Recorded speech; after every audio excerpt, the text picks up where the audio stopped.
नमस्कार, मैं हूं सुरेश चौहान की और आप देख रहे हैं बिंदास बोल। आज के बिंदास में आपके सामने हम साधुओं पर हुए अत्याचार, हमले और उनकी हत्या के ऊपर लगातार जो सीरीज लेकर आ रहे हैं, उसी कड़ी में सोशल मीडिया पर उठी एक मांग को लेकर आज बात करें। देश भर में सोशल मीडिया में हैशटैग चल रहा है कि महाराष्ट्र सरकार आखिर 20% ही आरोपी को अब तक पकड़ चुकी है, 80% आरोपी बाहर है। तो क्या जांच करेगी, कब सजा होगी और सजा होगी भी या नहीं होगी, क्योंकि शरद पवार के प्रभाव में यह सरकार कितना साहस कर पाएगी, यह भी संदेह है। और इसलिए मांग उठ रही है कि कई केसेस अगर दूसरे राज्यों में जा सकते हैं तो क्यों नहीं महाराष्ट्र में साधुओं की हत्या का मामला भी योगी को दिया जाए, क्योंकि इस वक्त लॉ एंड ऑर्डर में, जांच में, सख्ती में अगर किसी मुख्यमंत्री ने अपनी धमक बनाई है तो योगी आदित्यनाथ है। तो इसके पहले भी ऐसे केसेस ट्रांसफर हुए हैं, तो क्यों नहीं महाराष्ट्र में साधुओं की हत्या की केस को योगी आदित्यनाथ को ट्रांसफर किया जाए, यूपी सरकार को ट्रांसफर किया जाए। मित्रों, जब एक साधुओं की हत्या की घटना हमने उठाई सबसे पहले, उसके बाद महाराष्ट्र के मुख्यमंत्री के साथ बात करने वाले एकमात्र और पहले मुख्यमंत्री अगर कोई थे तो योगी आदित्यनाथ थे, क्योंकि खुद साधु है, साधु के शिष्य हैं, साधु परंपरा के हिस्सा हैं और आने वाले दिनों में भी साधुओं का प्रतिनिधित्व करने वाले हैं। ऐसे में साधुओं के दुख को, दर्द को, उनके प्रति भक्तों के मन में जो आत्मसम्मान है उसको समझते हैं और इसलिए वो किसी भी दबाव में आ नहीं सकते, वो इससे भ्रमित या प्रभावित नहीं हो सकते और इसलिए इस जांच को उनको दिया जाए, ये मांग की गई है। इसका पोल हमने सोशल मीडिया पर डाला तो पोल में भी लोगों ने क्या कहा ये भी मैं आपको दिखाऊंगा। लेकिन देश भर में क्या पहली बार ऐसा कहीं हो रहा है? क्यों नहीं हो सकता? ये केस ट्रांसफर हो ही सकता है, इतिहास में तमाम ऐसे केस हुए हैं। एक बार उस पर नजर डालते हैं।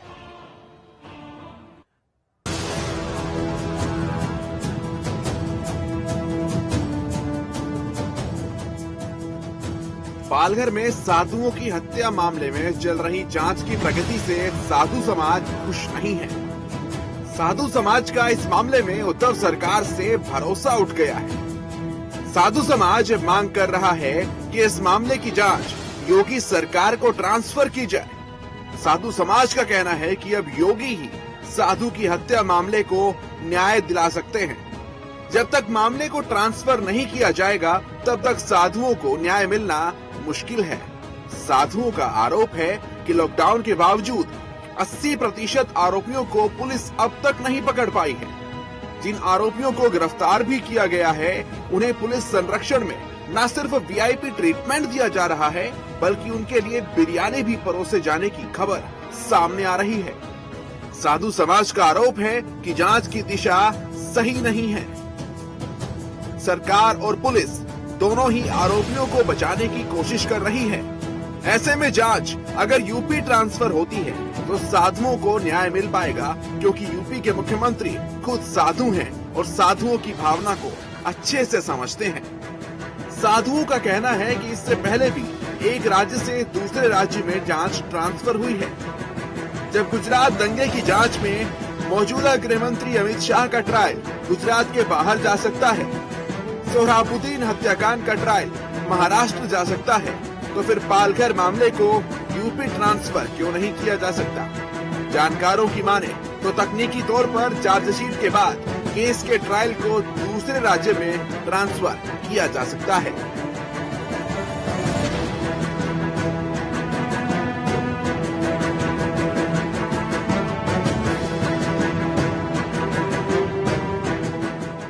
तो ये मुद्दा जब हमने लोगों को पूछा कि जिसकी चर्चा सोशल मीडिया पर हो रही, तो आप क्या सोच रहे हैं, तो लोगों ने क्या सोचा, देखिए ये पोल इस वक्त का। क्या साधुओं की हत्या के केस को यूपी को देना चाहिए, तो क्या कहा आप लोगों ने? देखिए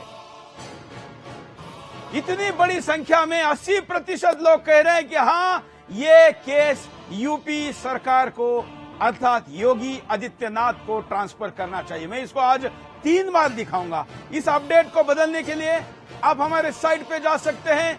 sudarshannews.in पर इस चैनल का लाइव टेलीकास्ट भी आता है। साथ साथ में देश विदेश की खबरों के साथ साथ आप ये पोल भी अपडेट कर सकते हैं। आगे बढ़ते हैं।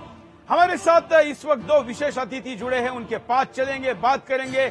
3 अतिथि जुड़ रहे हैं हमारे साथ। इस वक्त साध्वी सरस्वती जी जुड़ी है और हमारे साथ एडवोकेट अश्विनी दुबे जी ये हमारे साथ जुड़े हैं। हमारे साथ शिवसेना के प्रवक्ता ये भी जुड़े हैं और हमारे साथ पुलिस के रिटायर्ड ऑफिसर जो कि इस जांच पर क्या उनका कहना है ये भी अपनी बात रखेंगे। लेकिन उसके पहले मैं डिबेट शुरू करूं उसके पहले मैं उद्धव सरकार को कुछ प्रश्न पूछना चाहता हूं।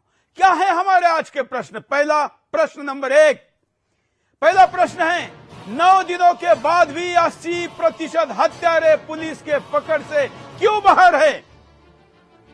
हमारा दूसरा सवाल है लॉकडाउन में जिले की सील होने के बाद, सीमा सील होने के बाद भी 500 लोग कहां गायब हो गए? जमीन निगल ली या आसमान? हमारा तीसरा बड़ा सवाल है पालघर जिले में ना शहर है, ना होटल है, ना गेस्ट हाउस है, तो 500 लोग कैसे कहां छिप सकते हैं?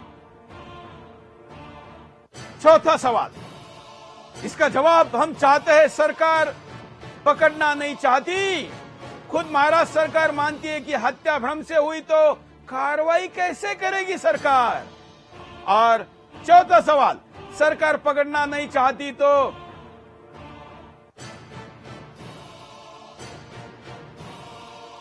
और अब 5वां सवाल, क्या गायब आरोपी चर्च और मस्जिद में छुपे हैं? ये साधुओं के आरोप पर सरकार क्यों उत्तर नहीं दे रही है?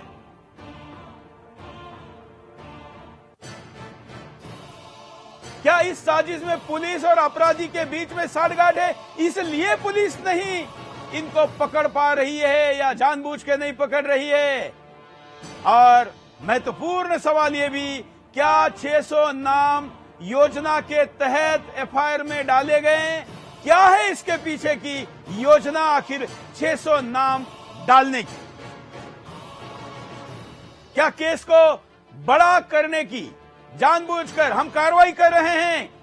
माहौल गर्म है इसलिए हम 600 पर कार्रवाई करें, ये दिखाने के लिए 600 नाम डाले गए या ज्यादा नाम डालकर केस को कमजोर करने के लिए ये डाला गया है? और ये 10वां महत्वपूर्ण सवाल भी आपके सामने कि आखिर ये सवाल का जवाब कौन देगा? जिस पुलिस ने खुद साधु के हवाले किया, हत्यारों को पकड़वाया, हत्यारों में छोड़ दिया, क्या वो पालघर पुलिस या महाराष्ट्र पुलिस या एनसीपी की पुलिस सचमुच में हत्यारे को कभी पकड़ेगी भी और कभी उनको सजा देगी भी या नहीं देगी? इन 10 सवालों के जवाब हम सरकार से चाहते हैं। हम जानना चाहते हैं कि आखिर ये सरकार इनके जवाब देगी भी या नहीं देगी। अगर सरकार के पास इसके जवाब नहीं है तो फिर आखिर ये मामला आगे बढ़ेगा कैसे? और इसलिए मित्रों, आज हम ये सवाल लेकर आगे बढ़ रहे हैं। मेरे साथ तमाम लोगों को जोड़ने के पहले मैं देवी चित्रलेखा इस पर क्या कह रही है ये प्रतिक्रिया आपको दिखाता हूं। उसके बाद हम डिबेट की तरफ जाएंगे, आपके कॉल लेंगे, आपकी बात करेंगे। सोशल मीडिया पर योगी को 2 पालघर की जांच ये हैशटैग चल रहा है और तमाम जो प्रतिक्रिया आ रही है उसको भी हम यहां पर स्पेस देंगे। ये प्रतिक्रिया देखो। पालघर महाराष्ट्र में संतों पर भीड़ के द्वारा हमला किया गया और उनकी निर्मम हत्या कर दी गई, किंतु अभी तक दोषियों पर किसी प्रकार की कोई कार्रवाई नहीं की गई, उनको कोई कठोर से कठोर दंड नहीं दिया गया। जब तक दोषियों को दंड नहीं दिया जाएगा उन संत का प्राण जाना व्यर्थ हो जाएगा। मेरा निवेदन है राज्य सरकार से और साथ ही साथ सनातन धर्म को बनाए मैं प्रतिक्रिया देने वाले साधु संत साध्वी और कथावाचकों को भी कहना चाहूंगा कि आपके शब्दों में धार, तेज और वो ज्वालामुखी दिखना चाहिए जो संतों की हत्या के वीडियो के बाद आता है। आपको भी भाषा समय के साथ बदलनी पड़ेगी, नहीं तो सरकारें तो वैसे भी गेंडे के त्वचा की होती है, वो उस चमड़ी पर क्या असर पड़ेगा इन शब्दों और भाषाओं का। हमारे साथ साध्वी सरस्वती जी जुड़ी है। साध्वी जी, पूरे देश में जो मांग उठ रही है उसको लेकर आपका क्या कहना है? नमस्कार। जैसा कि आप सभी जान रहे हैं, सुदर्शन टीवी के माध्यम से आप सभी देख रहे हैं, और जिस प्रकार से 16 तारीख को 2 संत जो कि जूना अखाड़े के ऐसे संत जो एक विशेष कार्य से उस मार्ग बिल्कुल, से ये जा घटना रहे सब थे। जानते हैं। अब हम आगे बढ़ रहे हैं। हम कह रहे हैं कि जांच पुलिस से हटाकर यूपी पुलिस को देनी चाहिए। जी हाँ, मैंने आपके विषय को सुना और आपके सारे सवालों को भी सुना। हमेशा हम जानते हैं और ये बात देखा गया है कि बहुत ज्यादा जब ऐसे विशिष्ट मामले होते हैं या कोई ऐसा केस होता है जो सॉल्व नहीं किया जा सकता, तो अक्सर केस को ट्रांसफर किया जाता है और कुछ भी नामुमकिन नहीं है। और पूर्णतः मैं भी इस बात से बहुत ज्यादा सहमत हूँ कि महाराष्ट्र सरकार पे तो बिल्कुल भी भरोसा नहीं है, क्योंकि जिस प्रकार से पुलिस के पीछे छुप छुप करके संत अपने प्राणों की दुहाई दे रहे थे कि मुझे बचाओ, और जिस तरीके से पुलिस की साठगांठ है, मुझे किसी भी तरीके से नहीं लगता कि महाराष्ट्र सरकार इस केस को आगे रुख लेकर के अच्छी तरीके से लगाएगी।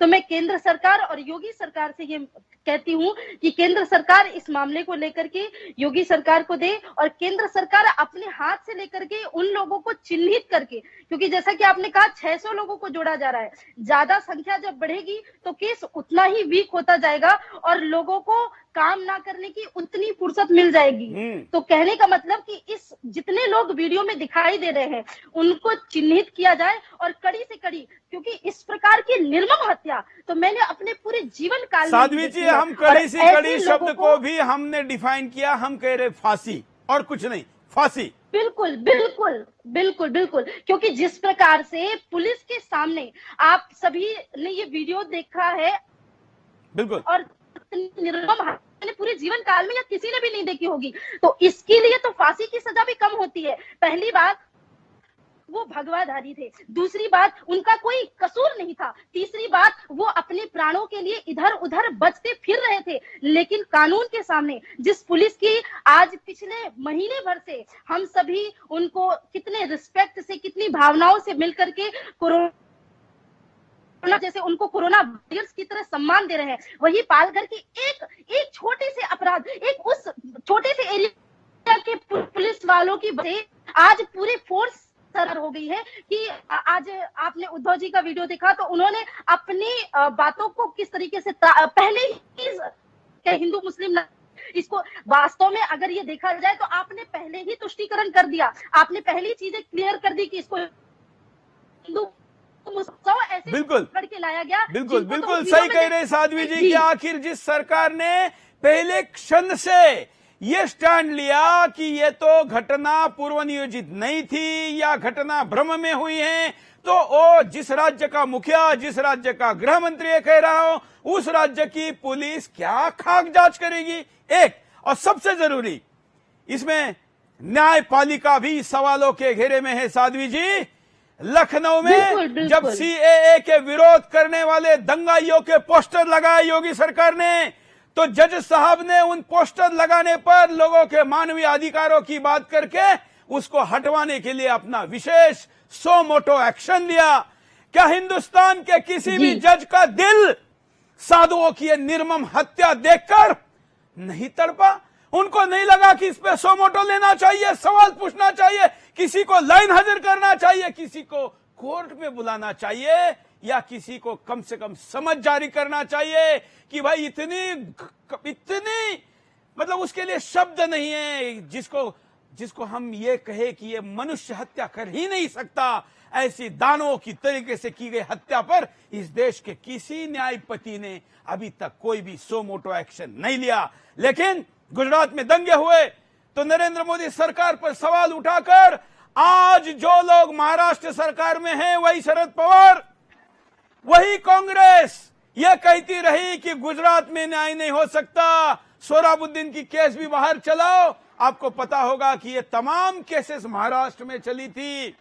अगर सत्ता में जो लोग आज हैं उनका अतीत भी ये बातें कह चुका है, तो क्यों नहीं हम महाराष्ट्र की इस घटना को, जो कि जघन्य अपराध से भी जघन्य है, जिसका कोई शब्द, शायद शब्द लिखने वाले, व्याकरण लिखने वाले लोगों ने भी ऐसे अपराध के लिए कोई शब्द नहीं गढ़ा है, नहीं बनाया है, नहीं लिखा है, और इसलिए वो शब्द हमारे पास नहीं है। साध्वी जी, कहाँ है जज, कहाँ है न्यायपालिका?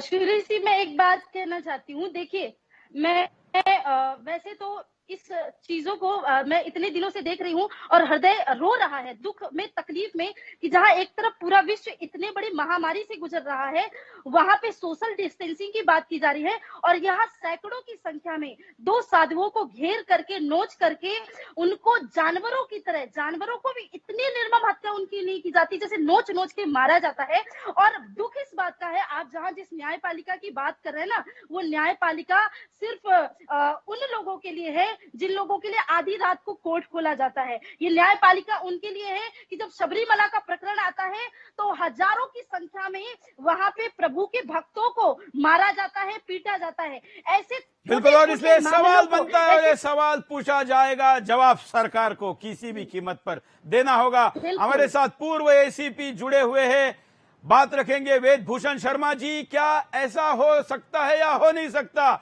उससे प्रश्न पर मैं जाऊं, उसके पहले मैं आपको पूछना चाहता हूं, इस घटना पर 600 लोगों पर एफआईआर, 100 लोगों की गिरफ्तारी, उसमें से 9 नाबालिग, 101 लोगों को बिरयानी खिलाना, 600 लोग कब पकड़ में आएंगे ये पता नहीं। केस किस दिशा में जाती हुई दिख रही है? सुरेश जी, ये बड़ी दुर्भाग्यपूर्ण घटना है जो हुई है। इसके कारणों में आपको जानना पड़ेगा, आपको समझना पड़ेगा कि वहाँ किस तरह का प्रशासन वहां पर इस टाइम चल रहा है। आपको ध्यान होगा, शिवसेना एक ऐसी उद्दंड पार्टी के रूप में वहां जानी जाती थी। उनके एक साथी और थे, एमएनएस, जो उनका ही एक संगठन था। उनका काम था पूरे महाराष्ट्र के अंदर, बॉम्बे के अंदर, बॉम्बे बंद, महाराष्ट्र बंद, सड़कें जाम, सड़क पर टैक्सी नहीं चलने देना, रेल ट्रांसपोर्ट को बंद करना, वहां की आज हम बात कर रहे हैं केवल साधु वाले मुद्दे पर। इससे बड़ा कोई मुद्दा नहीं, इससे बड़ा कोई अपराध नहीं। हाँ, मैं साधु वाले मुद्दे पर आ रहा हूँ, क्योंकि गवर्नमेंट का इसमें फेलियर है, तो इसलिए बताना जरूरी है। जो बेजड़ सरकार वहां पर बनी हुई है, कांग्रेस, एनसीपी और शिवसेना, तीनों की सरकार जो है बिल्कुल विफल हो गई है। बांद्रा में आपने देखा होगा, पालघर का जो इंसिडेंट आप लोग डिस्कस कर रहे हैं, पालघर के अंदर पूरी तरह से पुलिस की और सरकार की विफलता नजर आती है। जिस तरह से साधुओं को वहां पर लिंचिंग हुई है, उसके बारे में बिल्कुल वहां की सरकार और पुलिस विफल हो गई है, क्योंकि वहां पर जो तंत्र चल रहा है, शासन चल रहा है, वो बिल्कुल एक गैर तरीके से चल रहा है। उनके अंदर कोई ताकत नहीं है, कोई डिसीजन करने की स्थिति में नहीं है। आप देखिए, पालघर का जो इंसिडेंट हुआ, उससे पहले बांद्रा का हुआ, उससे पहले एक डीएचएफएल के आईएएस ऑफिसर को एक वहां परमिशन दे दी गई डीएचएफएल वालों को वहां पर। हम राजनीतिक मुद्दे में नहीं जाते, देखिए उस कीचड़ में हमको नहीं जाना है। उनको जिस पार्टी के साथ जाना है जाए, जिस लुटेरे के साथ जाना है जाए, हम आज उस पर बात नहीं करें।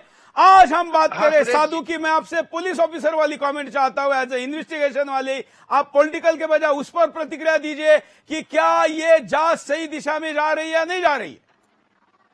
देखिए, जांच पर तो उन्होंने एक आप ही ने बताया कि 100 आदमी उसमें अरेस्ट हो चुके हैं और 9 बच्चे नाबालिग उसमें अरेस्ट हो चुके हैं। इन्वेस्टिगेशन बिल्कुल ठीक चल रही है। अब क्योंकि सरकार के ऊपर इतना प्रेशर आ चुका है, केंद्र सरकार के ऊपर, मीडिया का, प्रिंट मीडिया का इतना प्रेशर है, इन्वेस्टिगेशन उसके बावजूद केवल 20% अपराधी ही पकड़े गए हैं, 80% नहीं पकड़े गए। चलिए राजपुंज के पास चलते हैं। शिवसेना से हमारे साथ आज जुड़े हैं राजपुंज जी। बल्कि मैं कहता हूं, क्या मैं जांच करानी चाहिए। धन्यवाद शर्मा जी, आपके पास मैं दोबारा आऊंगा। राजपुंज जी, मैं हिंदू हृदय सम्राट बाला साहब ठाकरे जी के शिव सैनिक के साथ बात कर रहा हूं या शरद पवार के साथ दबे हुए सरकार के साथ चल रही शिवसेना के शिव सैनिक के साथ बात कर रहा हूं? मैं किससे बात कर रहा हूं, पहला परिचय दीजिए, फिर मैं आपको प्रश्न पूछूं। जरा आपका तो आवाज भी नहीं आ रहा है। सुरेश जी, हाँ, हम बाला साहब ठाकरे की विचारधारा से ही चल रहे हैं, हमारी आइडियोलॉजी वही है और कहीं भी कोई फर्क नहीं है। और ये इन सब पर जिन्होंने इतनी निर्मम हत्या जो हुई है वहां पर संतों की, उस पर बिल्कुल हम आपके साथ खड़े हैं, पूरा हिंदुस्तान खड़ा है और इस पे सब कार्रवाई होगी। आप देखना, किसी को बख्शा नहीं जाएगा, इनमें से एक को भी बख्शा नहीं जाएगा। राजपूत, मुझे आप जवाब दीजिए, आज बाला साहब ठाकरे होते तो क्या सजा मांगते? जवाब दीजिए। सजा मांगते और हम तो चाहते उससे बदतर सजा मिले इनको। तो कितने दिन में देंगे? सर, जितनी जल्दी हो सकेगा। बाला साहब होते तो कितने दिनों में मांगते? आज बाला साहब होते तो कितने दिनों में सजा मांगते? देखिए, बाला साहब होते तो बहुत कुछ और होता, और बाला साहब आज नहीं है तो भी कोई कमी नहीं रहेगी। आपने कह दिया, क्योंकि बाला साहब शरद पवार के साथ दबते नहीं। बाला साहब सत्ता के लिए वो कहते साधु की हत्या पर अगर मैं न्याय नहीं दे पा रहा हूं तो ऐसी सरकार को लात मार के फेंक दूंगा। लेकिन बाला साहब जाने का आज दुख, उनकी कमी तो महसूस हो रही है। इतनी भी मत होने दीजिए राज जी कि मैं आपको शिव सैनिक कहूं, इसमें मुझे शर्म आश्वासन देता हूं। सुरेश जी, मैं आपको आश्वासन देता हूं, हमारे माननीय मुख्यमंत्री उद्धव ठाकरे जी बिल्कुल इस पर पूर्ण रूप से कार्रवाई करने के लिए एक एक को नहीं बख्शेंगे। उन्होंने साफ कह दिया है, आप के पीछे देख लीजिए, जो भी आप पीछे उनके इंटरव्यूज देख रहे हैं, उन्होंने साफ इस तौर पे बोला है कि मैं बिल्कुल किसी को नहीं बख्शूंगा। साफ अगर कुछ बोला है तो सिर्फ एक बात बोली है, साफ अगर कुछ बोला है तो सिर्फ एक बात बोली, वो बात ये है कि ये पूर्व नियोजित नहीं था, ये धार्मिक नहीं है और ये भ्रम के कारण हुआ है। जब राज्य का मुखिया ये कहे कि ये घटना भ्रम के कारण हुई है तो फिर ये अपराध के श्रेणी में तो वैसे भी नहीं आता ना। एसीपी साहब, क्या कोई भ्रम से हुआ अपराध के श्रेणी में कैसे आएगा? ये तो कोर्ट में केस वीक हो गई। सुरेश जी, जब खुद कानून के तोड़ने वाले खुद सरकार के अंदर आकर बैठ गए हैं, इनका इतिहास रहा है शिवसेना का। पुलिस को जिस तरह से ये मिसयूज करते थे, पुलिस को जिस तरह से दबाया जाता था, अब बदकिस्मती से ये सरकार के अंदर बैठे हुए हैं, तो पुलिस से कैसे उम्मीद कर सकते हैं कि पुलिस इनकी बिल्कुल स्वतंत्र होगी और पुलिस काम नहीं कर पाएगी? ना पुलिस को वहाँ फ्री हैंड दिया जा रहा, ना पुलिस को वहाँ काम करने दिया जा रहा। पुलिस को बिल्कुल एक तरह से फेलियर की कगार पर ले आए हैं। इसके लिए शिवसेना और इनके नेता, इनकी पार्टी जिम्मेदार है। जहाँ तक बात ठाकरे साहब का सवाल था, वो एक बहुत मजबूत किस्म के हिंदू नेता थे, वो तो खुद भगवा पहनते थे। यदि आपको ध्यान होगा, ठाकरा जिन्होंने ये कार्य किया है ऐसा। चलिए आगे बढ़ते हैं। हम आगे कई सवालों के जवाब, जो 10 सवाल हमने पूछे उसके जवाब हमको सरकार से चाहिए। हम इस वक्त आपको एक सिलसिलेवार तरीके से सरकार के सामने दोबारा रखते हैं कि हम आखिर ये कहने पर क्यों मजबूर हुए। देखिए,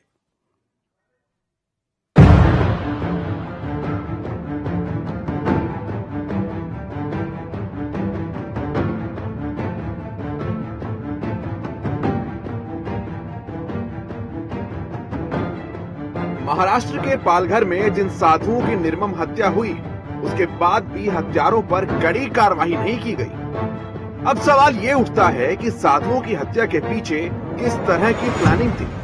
आज साधुओं की हत्या का 9वां दिन है, उसके बावजूद 80% हत्यारे पुलिस की पकड़ से बाहर क्यों हैं?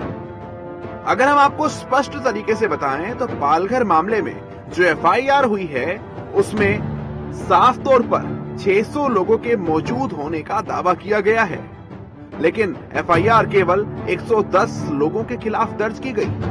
यानी देखा जाए तो 80% हत्यारे अब भी पकड़ से बाहर हैं। लॉकडाउन है और सभी जिलों की सीमाएं सील हैं, तो 500 लोग कहां गए?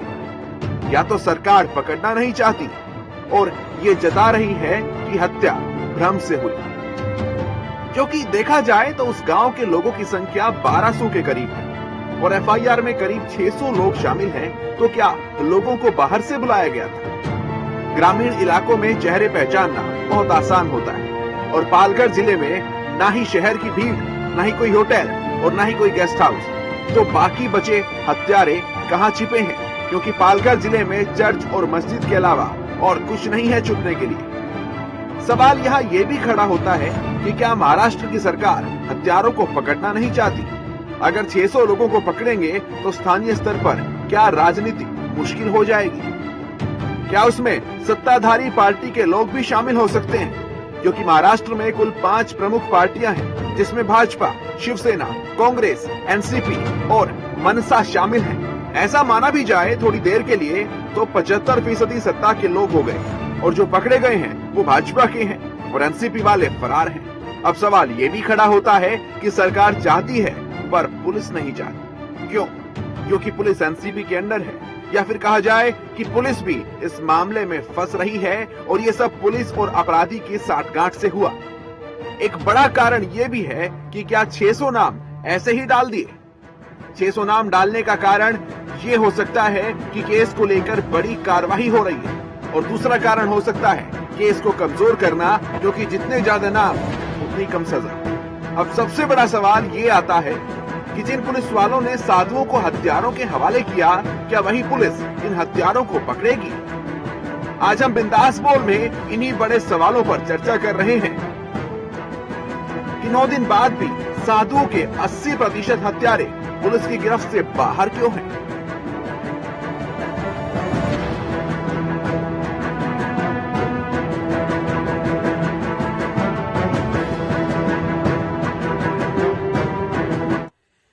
तो ये स्थिति है। पोल ले लेते हैं। आज हम 4 बार देखेंगे। आज 80% से शुरू हुआ पोल, इस वक्त कहां पहुंचा है? क्या पालघर की जांच योगी सरकार को देनी चाहिए? इस सवाल पर देश भर के लोगों को पूछा गया तो 80% से शुरू हुआ पोल 95% पर जा रहा है। मैं बीच बीच में कंट्रोल रूम को कहूंगा कि इसको अपडेट दिखाते रहें। हम शो के आखिर तक कहां तक पहुंचते हैं देखते हैं। आगे चलते हैं। साध्वी जी के पास मैं दोबारा चलूंगा। साध्वी जी, तमाम प्रश्न पूछ के हो गए। सरकार के जवाब आने की उम्मीद इसलिए नहीं है क्योंकि सरकार को पता है कि कोरोना के दौरान साधु संत या उनके समर्थक कुछ कर नहीं सकते। मामला को टालो। 30 तारीख तक की पुलिस कस्टडी की बात की गई है। आगे कुछ होने की संभावना होगी तो तब देख लेंगे। क्या ये रवैया है? देखिए, मैं आपसे ये बात कहना चाहती हूँ सुरेश जी कि मुझे ऐसा नहीं लगता कि सरकार ये सोच रही है। मुझे ये लगता है कि सरकार ये सोच रही है कि ये इनका नाम तो कल्पवृक्ष गिरी और इनका नाम सुशील गिरी था। इनका नाम अखलाल नहीं है कि लोग छाती पीट पीट करके रोएंगे। इनका नाम इस पर्टिकुलर, मैं ये नाम इसलिए ले रही हूँ कि आप जानते हैं कि जब एक अखलाल मरता है तो कैसे लोग छाती पीट पीट कर रोते हैं और इतना बड़ा मुद्दा बनाते हैं। लेकिन 2 संतों के लिए जब लोगों ने सोशल मीडिया पे आवाजें उठाना प्रारंभ किया, तब इस तरीके से बात आई कि सामने से उद्धव सरकार ने सीधे सीधे कह दिया कि इस मामले को हिंदू मुस्लिम ना किया जाए। समस्या इस बात की है कि इस देश में हिंदुस्तान एक हिंदू देश है जहां पे हम रह रहे हैं। तो अगर इस देश में भी भगवे का सम्मान नहीं होगा, संतों को इतनी बेरहमी से, इतनी बेइज्जती से पीटा जाएगा और उसके बाद उनकी हत्या कर दी जाएगी और उसका एक ड्राइवर को भी इतने निर्मम तरीके से मार दिया जाएगा। मैं अभी एक बंधु की बात सुन रही थी तो उन्होंने कहा ये बात कि ये जो हुआ है ये अनजाने में हुआ है, ये साजिश नहीं है। तो मैंने जब एक महिला का प्रकरण सुना तो वहाँ की जो सरपंच है वो शायद महिला है और उन्होंने कहा कि मैंने 2 घंटे तक इस मुद्दे को रोक करके रखा था। मैं ऐसा कहता हूँ साध्वी जी, जिसकी बात आप कर रहे हो बाइट में दिखा देता हूँ कि वहाँ की सरपंच क्या कहती है।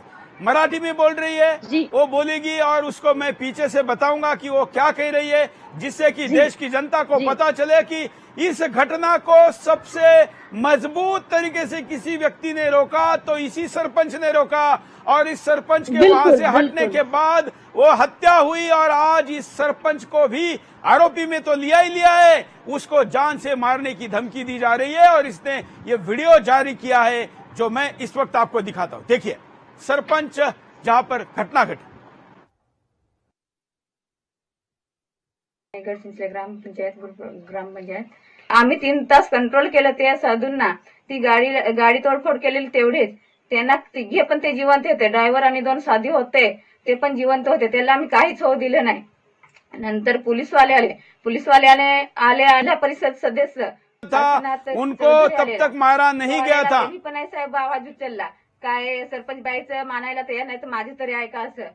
त्यांनी पण काहीच आवाज उचलला नाही आणि पोलिसांनी पण काहीच आवाज उचलला नाही. सरपंच अधिकार होता तेवढं मी माझं कर्तव्य केलं. तोपर्यंत मी 2-3 तास एकट्या बाईने एवढी पब्लिक पासेस असे कंट्रोल किया. ये पॉज करिए, मैं थोड़ा पॉज करिए. इन्होंने कहा कि मुझे जब पता चला, बुलाया गया तो मैं वहां गई तो तीनों साधु जीवित और सुरक्षित थे. वहां जाने के बाद मैंने लोगों को रोका, समझाए रखा. अकेली मैं महिला होने के बावजूद तमाम लोग वहां पर रुके रहे और रुकने के तक साधु सुरक्षित थे. आगे प्ले करिए. अजिबात नाही. गाडी तोडफोड केलेली तेवढंच. साधू तर त्यांच्या स्वतःच्या पायाने धावत जाऊन बसले पोलिसवाल्यांच्या गाड्यात. नंतर मग पोलिसवाल्यांनी आवाज उठवायला पाहिजे. काय झालं काय नाही ते मला माहिती नाही. खुद भागते हुए पुलिस बैठे. गाड़ी की तोड़फोड़ जरूर हुई थी लेकिन लोग सुरक्षित थे और वो पुलिस की गाड़ी में जाकर बैठ भी गए थे.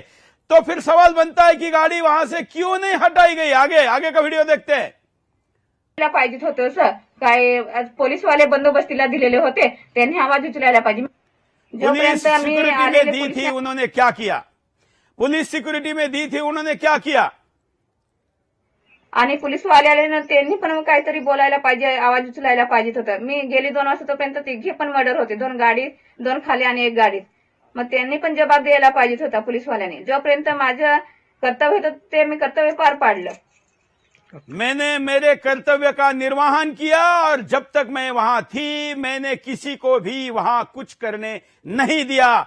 तो एक महिला अगर दमदार तरीके से खड़े रह के साधुओं की जान बचा सकती थी तो जिनके पास बंदूक, खाकी वर्दी, सरकार का सपोर्ट और पुलिस नाम था, वो क्यों विफल हुए. मैं अश्विनी दुबे जी के पास चलता हूं. सुप्रीम कोर्ट के वकील अश्विनी दुबे जी, एक महिला शेरनी साबित हुई और पुलिस, क्या मेरे लिए तो शब्द नहीं है. इन दिनों में पुलिस का मैं वैसे भी इतना समर्थक हूं लेकिन इस घटना ने बहुत दुखी किया है. अश्विनी दुबे जी.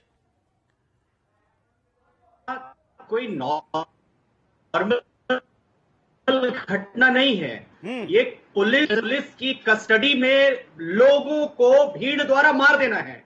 और जो महाराष्ट्र सरकार यह कह रही है कि 400 या 500 लोग इसमें इन्वॉल्व हैं. हाँ. जिस घटना में सुरेश जी जितने ज्यादा लोग इन्वॉल्व होते हैं उतना ही कन्विक्शन का रेट कम हो जाता है. बिल्कुल. ये लीगल आज तक का एक सेटेड लॉ है. किसने मारा, किसके प्रहार से चोट लगी, कहां चोट लगी, डंडा किसके हाथ में था, लाठी किसके हाथ में थी, डेडली वेपन किसके हाथ में था, बिसरा रिपोर्ट क्या कह रही है, पोस्टमार्टम रिपोर्ट क्या कह रही है. इन सबको देखते हुए पता चलेगा कि 500 के 500 लोग बरी हो जाएंगे और यह आ जाएगा कि no one killed these sadhus. तो महाराष्ट्र सरकार की जो इसमें 500 लोगों के ऊपर एफआईआर दर्ज करके इतिश्री करने की बात कह रहे हैं, वो उन आरोपियों को बचाने की कोशिश कर रहे हैं. Point number 1. पॉइंट नंबर 2, एक एक करते दुबे जी आपके सवाल का जवाब देने के लिए शिवसेना महाराष्ट्र के सरकार के प्रतिनिधि शिव सैनिक कहने वाले यहाँ पर राज्य बैठे. राज्य जवाब दीजिए, यहाँ पर सवाल पूछा, इसका क्या उत्तर है आपके पास. देखिए, मैं आपको सीधा कहना चाहता हूं कि इस पे बिल्कुल न्याय, इस पे जांच चल रही है और जांच जब तक नहीं हो जाती तब तक कुछ भी कहना संभव नहीं है. हाँ, मैं आपको ये आश्वासन देता हूं कि इस पे जो भी अपराधी हैं उनको कड़ी से कड़ी सजा मिलेगी. ये पूरा देश देखेगा और इसमें कोई दो राय नहीं है. आज भी शिवसेना हिंदुत्व की पार्टी है और हमारी विचारधारा वही है, बाला साहब ठाकरे वाली विचारधारा है और कहीं भी कोई कमी नहीं है. आप बिल्कुल चिंता मत करिए. बाला साहब का नाम बदनाम करने का आपको कोई अधिकार नहीं है. 9 दिनों बाद बाला साहब का नाम पर यह नहीं हो सकता था. बाला साहब का नाम यूज मत करिए. अगर फांसी की डेट आपके पास है तो ही पवित्र नाम को आप मुंह में लाइए, नहीं तो मत लाइए. आप जानते हैं ऐसे फांसी आप हिंदुस्तान में किसी को एकदम फांसी किसी को नहीं दे सकते. आप भी जानते हैं इस चीज को. हाँ, आप भी कैसे क्यों दिन नहीं बता सकते. ये नहीं कह सकते कि 1 महीने में जांच पूरी करेंगे, 15 दिन में पूरी करेंगे. ये क्यों नहीं कह सकते. ये क्यों नहीं कह सकते कि 15 दिन में जांच पूरी करेंगे. सुरेश जी, हम तो चाहते ही है कड़ी से कड़ी सजा मिले, इससे भी बदतर सजा मिले. आप भी कांग्रेस की भाषा बोल रहे हैं. जांच चल रही है, कड़ी से कड़ी सजा मिलेगी, न्याय होगा. भाई ये तो 70 साल से सुनता आ रहा हिंदुस्तान. कोई फर्क है कि नहीं. कोई कोई फर्क है क्या? नहीं सुरेश जी, आप ऐसा मत कहिए। कोई इसमें कोई ऐसे इसमें ऐसा नहीं बढ़ता जाएगा। आप देखिए इसमें कैसे अभी एक्शन लिए जाएंगे। दिनों बाद, अभी जब आपके 9 सामने दिनों लॉकडाउन पड़ा बाद पूरा हिंदुस्तान और पूरा भारत, 101 का आंकड़ा 1 से भी आगे बढ़ा। सिर्फ एक नंबर जो 500 फरार है, जिसमें तमाम नाम कहे जा रहे हैं कि नाम नहीं है, क्योंकि पहला लिस्ट सेकुलर दिखना चाहिए था। और होम मिनिस्टर ने जो ट्वीट किया कि मारने वाले और मरने वाले एक ही जाति धर्म के हैं, ये दिखाने के लिए पहली लिस्ट इतनी है। अभी भी इसका जवाब नहीं मिला कि शोएब नाम जो सुनाई दे रहा है वो सच में कहाँ है। और आप बोल रहे हैं कि काम चल रहा है। 9 दिन में एक भी पुलिस, मैं शर्मा जी के पास चलता हूँ जो एसीपी है। शर्मा जी, मुझे बताइए, जहाँ पर कोई शहर ना हो, भागने के लिए बहुत ज्यादा जगह ना हो, लॉकडाउन चल रहा हो, पालघर जैसे छोटे से जगह से आखिर 500 लोगों में एक व्यक्ति भी 9 दिन में हाथ में नहीं आना, इससे का क्या कहेंगे एसीपी साहब? जी हाँ जी सुरेश जी, क्या आपको सवाल सुनाई दिया? जो जिस तरह से ये सारा मामला विवेचना का, इन्वेस्टिगेशन का है, या तो हम स्टेट गवर्नमेंट की जो पुलिस है वो जो इन्वेस्टिगेशन कर रहे हैं या तो उस पर ट्रस्ट करें, या फिर इसकी इन्वेस्टिगेशन सीबीआई को ट्रांसफर कर दी जाए, जिससे कि फेयर इन्वेस्टिगेशन हो सके। जहां तक 30 डेज की इन्वेस्टिगेशन का संबंध था, कानून में 90 डेज का प्रोविजन है। 90 दिन तक पुलिस को अधिकार है कि पुलिस की इन्वेस्टिगेशन करें। यदि 30 दिन के अंदर उल्टा सीधा करके यदि धक्का दे दिया गया तो और ज्यादा नुकसान हो जाएगा। केस में जो एविडेंस इकट्ठे करने हैं, साक्ष्य इकट्ठे करने हैं, जो एविडेंसेस जो कोर्ट के अंदर सामने प्रस्तुत किए जाने हैं, तो जो प्रॉपर एक टाइम है 90 डेज का, वो दिया जाना चाहिए। मैं फिर दोबारा कहता हूं कि इसकी इन्वेस्टिगेशन, यदि जैसा हंगामा हो रहा है पूरे हिंदुस्तान में साधुओं की हत्या को लेकर, इसकी इन्वेस्टिगेशन फेयर तरीके से करने के लिए सीबीआई को ट्रांसफर कर देना चाहिए। बल्कि स्टेट गवर्नमेंट को खुद रिकमेंड करना चाहिए कि इसकी इन्वेस्टिगेशन अब सीबीआई को हैंड ओवर कर दी जाए। यदि लग रहा है कि वो इन्वेस्टिगेशन नहीं कर पाएंगे या उनकी इन्वेस्टिगेशन के ऊपर लोग सवाल उठा रहे हैं, तो उसका सबसे बड़ा तरीका यही है। मैं दुबे जी के पास चलता हूं। दुबे जी, आप थोड़े देरी से जुड़े, तब मैंने एक सवाल पूछा था। वो सवाल आपको पूछकर मैं आपको ये सवाल पूछूंगा कि क्या ये योगी के पास ट्रांसफर करने वाली बात हो सकती है कि नहीं। लेकिन उसके पहले मेरा ये सवाल, जिसको मैंने बड़े गुस्से में ये पूछा, न्यायपालिका कहां है? आप तो सुप्रीम कोर्ट के वकील हैं। जज साहब को तो गुनहगारों को, दंगा करने वालों के फोटो लगाने पर आपत्ति है। क्या हिंदू साधु के मरने पर भी किसी जज का दिल नहीं हिला है? देखिए, बिल्कुल इस मामले में अगर सुरेश जी हम देखें तो पुलिस के पार्ट पर, एडमिनिस्ट्रेशन के पार्ट पर, स्टेट गवर्नमेंट के पार्ट पर, law and order enforcing agency के पार्ट पर 100% फेलियर है। रही बात इन्वेस्टिगेशन को एक स्टेट से दूसरे स्टेट में ट्रांसफर करने की, तो समय समय पर ऐसे ट्रांसफर हुए हैं। चाहे आप नीतीश कटारा हत्याकांड देख लीजिए, जिसमें डीपी यादव के बच्चों की इन्वेस्टिगेशन ट्रांसफर हुई।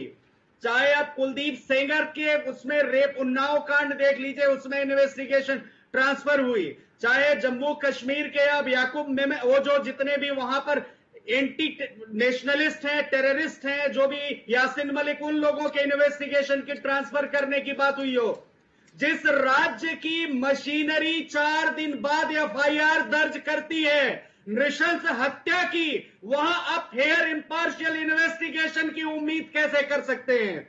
आपकी जो डिमांड है तर्क संगत है, न्याय संगत है, विधि के कानूनों के अनुरूप है, और निश्चित तौर पर यह वहां से ट्रांसफर हो सकता है। एक या एक पॉइंट 2, जो सेंट्रल ब्यूरो ऑफ इन्वेस्टिगेशन को इन्वेस्टिगेशन ट्रांसफर करने की बात है, यह कंप्लीटली केंद्र सरकार के प्रोगेटिव में आता है। केंद्र सरकार स्टेट गवर्नमेंट की रिकमेंडेशन पर या स्वयं से या सुप्रीम कोर्ट की या हाई कोर्ट की डायरेक्शन होने पर सीबीआई के पास इन्वेस्टिगेशन किसी मामले की जाती है।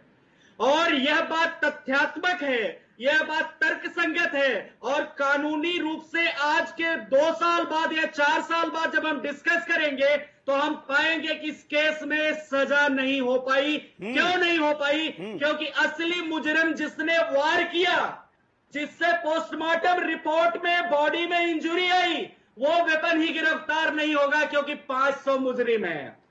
तीसरा, जिस पुलिस की प्रोटेक्शन में उन साधुओं की नृशंस हत्या होती है, वही पुलिस जांच कर रही है। आप कैसे उम्मीद कर सकते हैं कि वहां फेयर और इम्पार्शियल इन्वेस्टिगेशन होगा?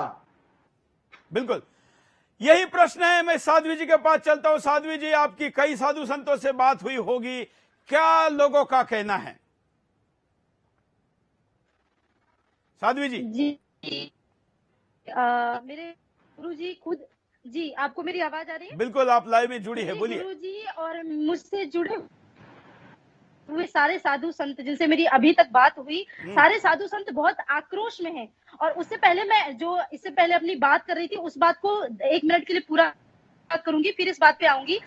जब ये बात आप कर रहे थे, उस महिला की आप क्लिप दिखा रहे थे, जो सरपंच है वहां की, उन्होंने जब इस बात को कहा, तो जो सरकार अपनी एक बात बता रही है, सरकार जो कह रही है कि ये एक जानबूझ के किया हुआ या साजिश के तहत किया हुआ कार्य नहीं है, तो बिल्कुल ये साजिश के द्वारा किया गया है।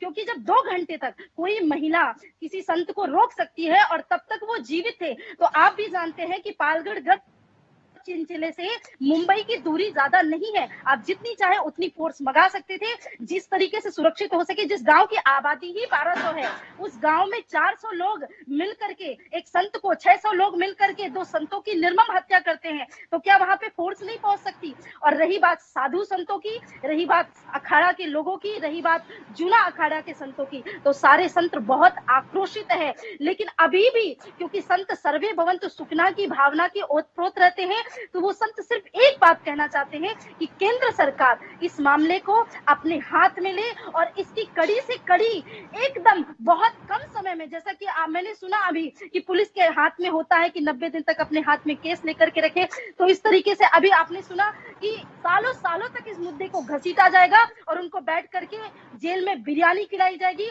उनको जेल में एसी की हवा दिलाई जाएगी, बिरयानी खिलाई जा रही है। फिर वो मैं कल दिखा चुका हूँ। बिल्कुल। और जिनके पास होम मिनिस्ट्री है, उन पार्टी के प्रवक्ता ने एक्सेप्ट किया कि बिरयानी खिलाना मजबूरी है, क्योंकि कोरोना के जो डायरेक्शन है उसके अनुसार पौष्टिक आहार जाना चाहिए। बताइए। कोरोना के अनुसार सोशल डिस्टेंसिंग की भी बहुत बड़ी बात हमने रखी है। प्रधानमंत्री जी ने देश की सारी जनता को समझाया है, और वो सोशल डिस्टेंसिंग का किस तरीके से पालन हुआ है, उसकी किस तरीके से धज्जियां उड़ी हैं, ये आपने देखा है, ये सारी दुनिया ने देखा है। तो बिल्कुल, तो इसलिए इस प्रकार का अगर जांच है, इस प्रकार का उसका रुख है, तो उसका अंजाम क्या होगा हम समझ सकते हैं। मुख्यमंत्री ने क्या कहा? राज जी, आप कह रहे हैं ना, मैं आता हूं आपके पास। राज जी, आपको छोड़ेंगे नहीं। पहले उद्धव ठाकरे ने क्या कहा था, ये देखिए। जब की बात नहीं है, सिर्फ गलतफहमी जो हुई इस कारण इनकी हत्या हुई, ये दुर्भाग्य की बात है। गलतफहमी के शिकार हुए हैं, ये कोई मजहब की बात नहीं है। सिर्फ गलतफहमी जो हुई इस कारण इनकी हत्या हुई, ये दुर्भाग्य की बात है। ये कोई मजहब की बात नहीं है। सिर्फ गलतफहमी जो हुई इस कारण इनकी हत्या हुई, ये दुर्भाग्य की बात है। गलतफहमी के शिकार हुए हैं, ये कोई मजहब की बात नहीं है। चलता हूं सुप्रीम कोर्ट के वकील दुबे जी, क्या राज्य का मुखिया जो कि पुलिस का भी हेड है, केवल इतनी सी क्लिप भी अगर अपराधियों के तरफ से जज साहब को दिखाई जाए तो पूरे की पूरे लोग, सजा होना तो बहुत दूर की बात है, बेल तक मिल जाएगी? बोलिए। गलत फहमी में, बिल्कुल हाँ, गलत फहमी में हत्या करना, वो इस तरह का स्टेटमेंट देने वाला व्यक्ति जो एक इस राज्य का लॉ एंड ऑर्डर का हेड है, जो एक राज्य का कंट्रोलिंग चीफ मिनिस्टर है, जो एक राज्य की law and order enforcing agency का हेड है, जो एक राज्य की पुलिस का हेड है, जो एक राज्य की तमाम इन्वेस्टिगेटिंग एजेंसीज का हेड है, वो कहता है गलतफहमी में हत्या होती है। और ऐसी हत्या, एक दूसरा बयान कि भारत में उस मार्ग से नहीं जाना चाहिए, यानी आप बलूचिस्तान में जा रहे हैं, पाक ऑक्यूपाइड कश्मीर में जा रहे हैं क्या, अफगानिस्तान में जा रहे हैं क्या, इस्लामाबाद में जा रहे हैं क्या कि आपको पाकिस्तान की पुलिस पकड़ लेगी? भारत के इस देश में रहने वाले हर व्यक्ति का हर सड़क को इस्तेमाल करने का अधिकार है। ये मैं लॉयर होने के नाते भी कहता हूं, इस देश का नागरिक होने के नाते भी यह बात कहता हूं। और मैं बताऊं कि यह हत्या नहीं है, एक प्री प्लान्ड कॉन्स्पिरेसी से दूसरे धर्म के लोगों के द्वारा भगवा वस्त्र में जा रहे लोगों के ऊपर अत्याचार है। और समय समय पर इस तरह की घटनाएं होती हैं, और जब इस तरह की घटनाएं होती है तो कभी गलतफहमी का नाम दे दिया जाता है, कभी भटके हुए नौजवानों का नाम दे दिया जाता है, कभी यह कह दिया जाता है बिल्कुल मैं साध्वी जी के पास चलता हूँ। साध्वी जी फूल बरसाते वैसी कर देते हैं। साध्वी जी, आप महाराष्ट्र में रहती है, आपको पता है कि पालघर क्या है। पालघर मैं कई बार गया हूं, अपने कॉलेज लाइफ के दिनों में भी गया हूं, कई बार जाता रहता हूं। त्र्यंबकेश्वर जब जाना हो गुजरात की तरफ से तो उधर से ही जाते हैं। पालघर जैसी जगह पर रात को इतने देरी से इतने लोग एकत्र होना, और उससे भी बड़ा सवाल कि क्या कोई आदिवासी किसी संत को कभी मार सकता है? मेरा तो जवाब नहीं है कि कभी नहीं मार सकता। साध्वी जी बिल्कुल नहीं, बिल्कुल नहीं, कोई भी आदमी किसी संत को मार नहीं सकता। और ये जो आप पालघर के एरिया की बात करें, ये पर्टिकुलर पूरा कम्युनिस्ट का है, ये बात आप अच्छी तरीके से बिल्कुल। जानते हैं। पालघर जिले में डहानू तहसील के अंदर आता है। जी बिल्कुल। तो ये जिस प्रकार आप बात करें, आदिवासी कभी भी, आप शहर के लोगों को देखिए, जो शहर के लोग संतों का सम्मान नहीं करते, आदिवासी समुदाय उससे कहीं ज्यादा सम्मान करता है। तो एक आदिवासी कभी भी किसी संत को इस तरीके से, निर्मम तरीके से नहीं मार सकता है। और साध्वी जी, मैं ये भी जानना चाहूंगा कि आप वहां जाती है, आपको पता होगा ठाणे जिले में भी कितने बड़े पैमाने पर ईसाई मिशनरियों का वहां पर धर्मांतरण का धंधा चल रहा है। बिल्कुल, आज से करीब 3-4 साल पहले मेरी सुदर्शन टीवी से किसी बंधु से इसी बारे में बात भी हुई थी। मुंबई में ही वाशी में मेरी बात हुई थी, तो मैंने बताया था कि किस प्रकार से जगह जगह पे अपने टेंट और कैंप लगा करके, क्योंकि ये जानते हैं कि जो हिंदू धर्म के लोग हैं वो पूजा पाठ में बिलीव करते हैं, धर्म को मानते हैं, ज्योतिष में मानते हैं, तो ये कुछ अपने लोगों को एकत्रित करके उनको भूत प्रेत लाने जैसा नाटक करते हैं। बड़ी बड़ी बीमारियां बताएंगे कि इनको तो इनका पैर खराब था, इनके पैर टूटे हुए थे, और बस जरा सा इन्होंने कुछ किया और वो ठीक हो गए। तो इनका ये पूरा षड्यंत्र महाराष्ट्र के एक एक छोटे छोटे जिले से लेकर के, एक एक छोटे छोटे कस्बे से लेकर के, एक एक छोटे छोटे गांव से लेकर के, सिर्फ और सिर्फ हमारे धर्म को मिटाने के लिए और अपनी जनसंख्या को बढ़ाने के लिए इस प्रकार की साजिशें पूरे महाराष्ट्र के छोटे छोटे गाँव में चली रही है। ये आप बिल्कुल। और वो ये सब साजिश करने के लिए जो हथियार उपयोग में लाते हैं, वो हथियार है लोगों को झूठ परोसना, झूठ बोलने के साथ साथ विद्रोह करना, और उससे भी ज्यादा बड़ी बात भगवे कपड़े के विरुद्ध ऐसे शब्दों का उपयोग कि भगवा कपड़े वाला सामने आ जाए तो उसकी हत्या करने का आपका मन हो। घर के अंदर के भगवानों के फोटो को उतारकर फेंक देने की बात करते हैं, जला देने की बात करते हैं। जो भगवानों के फोटो को जलाने की बात सिखाते हैं, वो संत सामने आने पर क्या करने की बात करते होंगे, ये बताने के लिए नई किसी घटना को जोड़ने की जरूरत नहीं। मैं एसीपी साहब के पास चलूंगा, क्योंकि आज मैं पुलिस से जुड़ा हुआ एंगल पर ज्यादा बातचीत कर रहा हूं। एसीपी साहब, मैं आपसे यह समझना चाहता हूं कि 1210 लोगों का गांव या 12 लोगों का गांव है, आज मान लीजिए कि आज की आबादी उसकी 1500 हो गई होगी, क्योंकि 2011 की जनना है। इतने छोटे से गांव में 500 प्लस 100 मतलब 600 लोगों पे एफआईआर, मतलब आधी आबादी पे एफआईआर। तो पूरी आबादी में कई बुजुर्ग होंगे, कई छोटे बच्चे होंगे, महिलाएं होगी, और इतना छोड़कर क्या पूरा गांव ही एक तरीके से एफआईआर में डाला है? देखिए सुरेश जी, पहले तो मैं क्लियर करना चाहूं, जो अभी आप कह रहे थे यूपी में ट्रांसफर हो सकती है, यूपी में ट्रांसफर नहीं हो सकती, ट्रायल ट्रांसफर हो सकता है सुप्रीम कोर्ट के आदेश पर। जो अभी वकील साहब बता रहे थे, वो केसेस की इन्वेस्टिगेशन ट्रांसफर नहीं हुई, उन केसेस की ट्रायल ट्रांसफर हुई है। अब आते हैं इस मुद्दे में, 600 आदमी या 100 आदमी, 2 आदमियों के मर्डर और ड्राइवर की इंजरी करने के अंदर यदि बहुत ज्यादा इसको अरेस्ट ज्यादा शो की जाएंगी, उसमें कॉम्प्लिकेशन और बढ़ेगा। जो असली मुलजिम है वो उसमें निकल सकते हैं, क्योंकि 2 आदमियों के मर्डर में 4 आदमी, 10 आदमी, 100 आदमी इन्वॉल्व हो सकते हैं। यदि आप 1000 आदमियों को इन्वॉल्व करके दिखाएंगे तो मुझे नहीं लगता फिर इन्वेस्टिगेशन हो पाएगी, क्योंकि किसी भी सूरत में आप उसको डंडा पिन भी मारेंगे, सुई भी चुभाएंगे तो मुश्किल से 10-20 आदमी जो मौके पर है। हम वीडियो देखते हैं, वीडियो में साफ दिख रहा है कि कितने लोग हैं। वीडियो में जो लोग हैं उनको गिनकर आज के जमाने में अज्ञात 500, ये क्या है भाई? ये संख्या केवल इसलिए लगाई गई क्योंकि इसमें लोगों को, ज्यादा से ज्यादा लोगों को, देखिए आप सारी संख्या को देखिए, जो लोग हमला कर रहे हैं वो उनकी संख्या कितनी होगी देखिए। जो मौके पर आदमी है, जो जहाँ पर ये इंसिडेंट हुआ है पालघर में, वहाँ पर जो मौके पर मौजूद थे वो ये आदमी एक्यूज बन सकते हैं।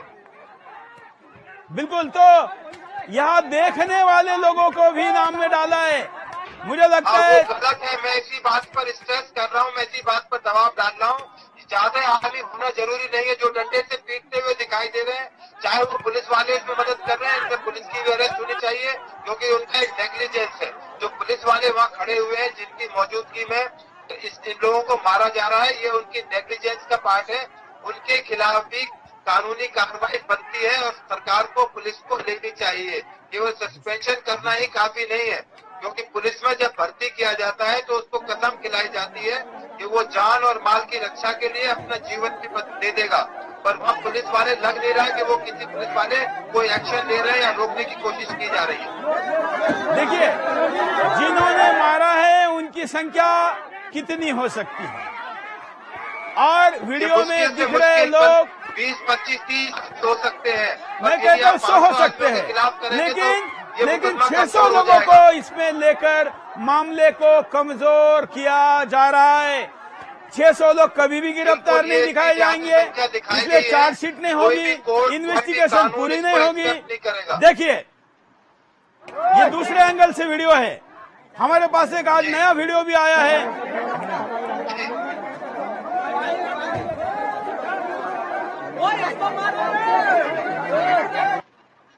ये एक और वीडियो, ये देखिए, गाड़ी में लोग बैठने के बाद ये उसमें सरिया रॉड मारा है। बिल्कुल, ये देखिए, इसलिए इनके गर्दन में, इनके मुंह में, आंखों में, कान में, शरीर में जितने होल है उससे ज्यादा होल किए गए। ये देखिए, नया वीडियो है, देखिए गाड़ी के अंदर बैठे हुए लोगों पर कैसे सरिया मार रहे हैं, वहां हिलने को जगह नहीं। देखिए कितना खतरनाक है, शरीर में कई होल पड़े हैं, कई छेद किए गए हैं, कई जगह काटा गया है, और ये कहा जा रहा है जो डेड बॉडी लेने गए थे वो बता रहे हैं कि इनका शरीर कम से कम आकार से 4 गुना से ज्यादा बढ़ गया था। एसीपी साहब, देखिए हमने वीडियो दिखाया, मैं दुबे जी को भी इस विषय पर लूंगा, लेकिन हम 100 भी मैक्सिमम मान ले तो भी 500 लोगों को अतिरिक्त जोड़ना मतलब केस को डिलेर करने का ही गेम है। सुरेश जी, वो केस को कमजोर करने वाली बात होगी, क्योंकि यदि जो मौके पर है ही नहीं, जो अपने गांव में रह रहे हैं, क्योंकि रात के टाइम इंसिडेंट हुआ है, जो आदमी घर पर सो रहा है, यदि आप उसको भी कॉन्स्पिरेसी के अंदर दिखा देंगे तो वो केस कमजोर हो जाएगा। कोई भी कोर्ट, कोई भी अदालत उस तथ्य को नहीं मानेगी, उस बात को नहीं मानेगी कि कोई आदमी गांव में सो रहा है या गांव में मौजूद है और मौके पर है ही नहीं। आप उसको भी इम्प्लीकेट कर दो केवल इसलिए क्योंकि दबाव ज्यादा है सरकार के ऊपर, तो ये इन्वेस्टिगेशन को नुकसान पहुंचाने के लिए बिल्कुल फायदा नहीं होगा। चलिए अभी राज शिवसेना प्रवक्ता के पास चलते हैं। आप बताइए, अभी इतना सब कुछ सुनने के बाद कोई परिवर्तन आया हो तो बोलिए। राज जी, के बराबर जुर्म माना जाता है, और अगर 100 लोग हैं उनको जिन्होंने उकसाया है वो भी हत्या के जुर्म में उतने ही माने जाएंगे जितने दोषी हैं दूसरे भी। लेकिन 600 तो नहीं होंगे। अब 600 है या वो कोई 500 है लाउड या स्पीकर से 1200 है, जितने अनाउंसमेंट भी की है गई होगी। सब दोषी माने जाएंगे। अरे मैं जो भी पूछना लोग चाहता हूँ इन्वॉल्व, आपके इसमें जो सब लोगों को पैनल इन्वॉल्व बैठे किया शिवसेना गया, के कोई किसी को बख्शा नहीं जाएगा। माननीय उद्धव ठाकरे जी ने बिल्कुल आश्वासन दिया है और इस समय आप देख रहे हैं महामारी से जूझ रहा है पूरा महाराष्ट्र, नंबर 1 पे चल रहा है पूरे देश के अंदर। उसके बावजूद इतना बड़ा एक्शन लिया गया है एकदम, और लिया जाएगा, इसमें आप बिल्कुल निश्चिंत रहे। मैं पूरे आश्वासन देता हूं देश की जनता को कि बिल्कुल आप विश्वास रखिए। चलिए मैं ये आखिरी सवाल चारों गेस्ट को पूछ रहा हूं। राज, मैं आपको पूछ रहा हूं, क्या ये केस सीबीआई को या दूसरे राज्य के बाहर की एजेंसी को दी जाए, इस पर आपकी क्या प्रतिक्रिया है? जी आप मुझसे कह रहे हैं? हाँ देखिए मैं इसमें कुछ नहीं कह सकता अभी तो। चलिए धन्यवाद। मैं आपके अंदर का शिव सैनिक जाग गया ऐसा कह के आपके लिए ताली बजा रहता हूँ। कम से कम 50% तो आप मान गए कि मैं कुछ कह नहीं सकता। मतलब आपको महाराष्ट्र सरकार पर भरोसा नहीं, आप कह नहीं रहे दावे के साथ कि नहीं केस कहीं बन जाने दीजिए, हम सजा देकर रहेंगे। मैं आपके अंदर के आधे शिव सैनिक का धन्यवाद करता हूँ। एसीपी साहब, केस बाहर देनी चाहिए नहीं, केवल यस या नो में बताइए।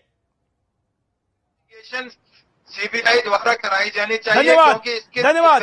मैं दुबे जी के पास चलता हूं। दुबे जी, क्या इस पूरे सिचुएशन को देखते हुए केस कहां दिया जाए? लोगों की मांग है कि यूपी योगी आदित्यनाथ को दिया जाए, इसका मतलब यह भी हो सकता है कि स्टेट के बाहर दूसरे एजेंसी को दिया जाए। आपका क्या कहना है?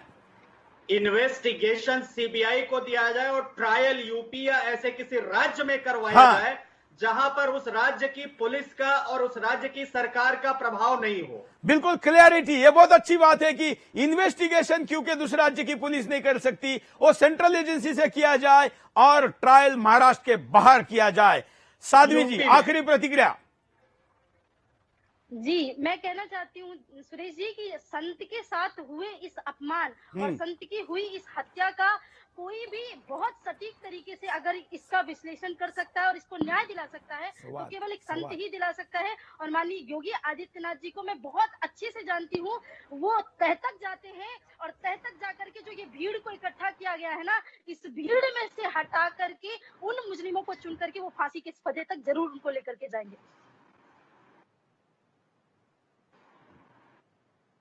आखिर ये बात कही, मैं उद्धव सरकार को पुनः सवाल पूछता हूं जिससे मैंने शुरुआत की थी, जो आज हमारे शो का महत्वपूर्ण हिस्सा है। पहला सवाल हमारा है, उद्धव सरकार जवाब दीजिए, शरद पवार को पूछकर भले दीजिए लेकिन दीजिए, सोनिया गांधी को पूछकर दीजिए लेकिन दीजिए। मैं सवाल फिर चलाता हूं कि क्या सवाल है आज के शो पर? हमारे इन सवालों का एक भी जवाब ना प्रवक्ता दे पाया ना सरकार दे पाई। हमारा पहला सवाल है कि 9 दिनों के बाद भी कहां है आरोपी, क्यों नहीं पकड़ पाई पुलिस, और इसका जवाब नहीं मिला। हमारा दूसरा सवाल आज के शो में जो पूछा, लॉकडाउन में जिले के 500 लोग सील होने के बावजूद कहां गए, जवाब नहीं मिला। मैं नापास करता जा रहा हूं एक एक सवाल पर मार्क दे के सरकार को। तीसरा सवाल, पारगल जिले में ना शहर है ना होटल ना गेस्ट हाउस, लोग कहां छुपे हैं, जवाब नहीं मिला, नापास। चौथा सवाल, सरकार पकड़ना नहीं चाहती, खुद सरकार ही मानती है कि भ्रम से हत्या हुई तो कैसे कार्रवाई करेगी, इसमें भी सरकार फेल, शून्य। 4 सवालों में क्या गायब आरोपी चर्चा मस्जिद में छुपे हैं, इसकी कोई जांच हुई तो नहीं, शून्य। क्या इस साजिश में पुलिस अपराधी की साठगांठ है, जो कि साफ दिख रही है। जब पुलिस वाले ही हवाली कर रहे हैं संत को तो वो क्या कार्रवाई करेगी, इसमें भी सरकार विफल। क्या 600 नाम जोड़ना एफआईआर में एक साजिश का हिस्सा है केस कमजोर करने के लिए? तो हाँ, पूरे पैनल ने इस बात को स्वीकारा है जो तर्क संगत है। क्या केस को बड़ा करने के लिए ये नाम जोड़े गए? ये जब पूछा गया तो सारे पैनल ने हाँ कहा।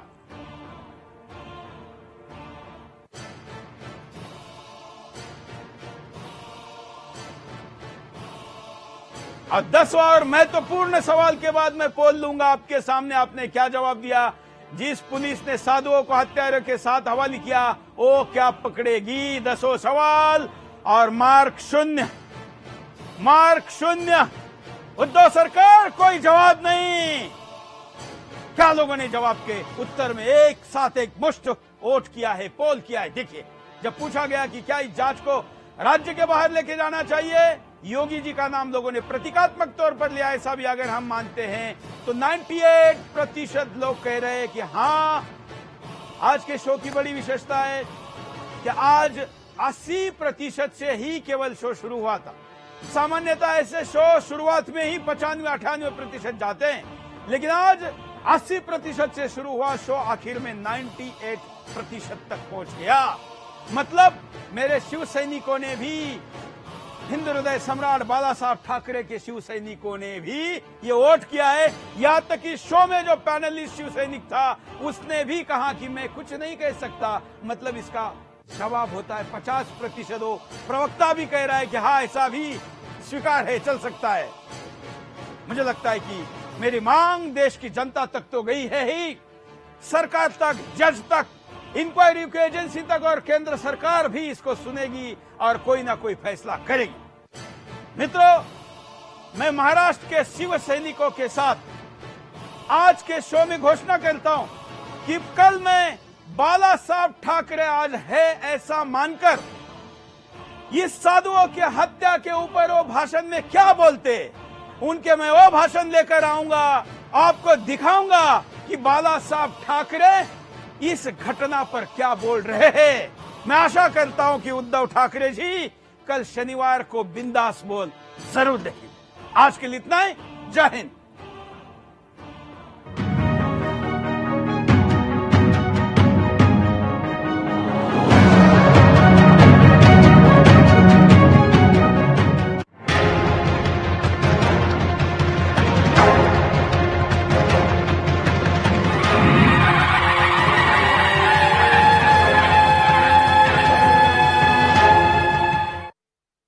मंत्र आयुर्वेदिक फेस क्रीम। इसमें है हल्दी चंदन के साथ एलोवेरा, तुलसी, नीम और बादाम तेल जैसी 12 खास आयुर्वेदिक जड़ी बूटियां, जो चेहरे की त्वचा में समाकर उसे अंदर से निखारे। रूप मंत्र Ayurvedic face cream and face wash.